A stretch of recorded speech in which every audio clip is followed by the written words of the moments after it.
Their waiting period shall be 3 months. Àsìkò àti dúró wọn jẹ́ oṣù mẹ́ta.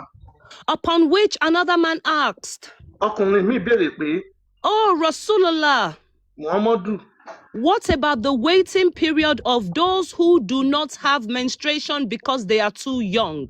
kí ni àsìkò àti dúró fún àwọn ọmọ kékeré, àwọn ọmọ pẹ́níṣín tí wọn ò tí ì máa ṣe nǹkan oṣù torí Only- ọjọ́ orí wọn kéré gan. Their waiting period is 3 months. Àsìkò àti dúró tàwọn ọmọ yẹn náà jẹ́ oṣù mẹ́ta, ìyẹn fún àwọn ọmọ kéékèèké. Another man asked, "What is the waiting period of those who are pregnant?" Ọkùnrin mi béèrè pé àsìkò wo ni láti dúró fún àwọn tó ní lóyún. Their waiting period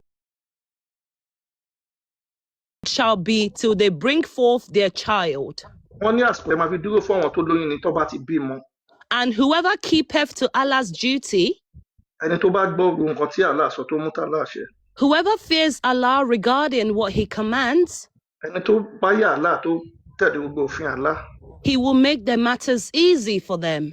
Allah máa ṣe gbogbo nǹkan ní ìrọ̀rùn fún wọn. Thank you. Madegbe, another scholar. Wamo.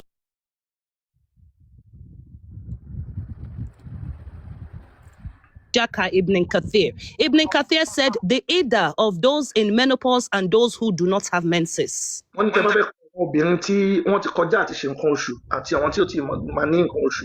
Allah the Exalted clarifies the waiting period of the woman in menopause.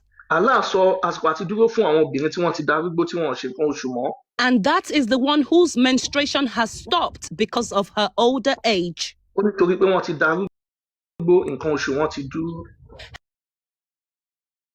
Her iddah is 3 months. Ó ní oṣù mẹ́ta lè fi máa dúró fún wọn. Instead of the 3 monthly cycles for those who menstruate. Ní ìyẹn fún àwọn tí wọ́n ti máa ṣe nǹkan oṣù náà. Nǹkan oṣù mẹ́ta ló ní.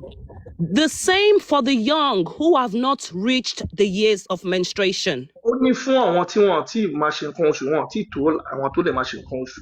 Now, mo máa dúró níbẹ̀, ìbéèrè mi méjì nìyí.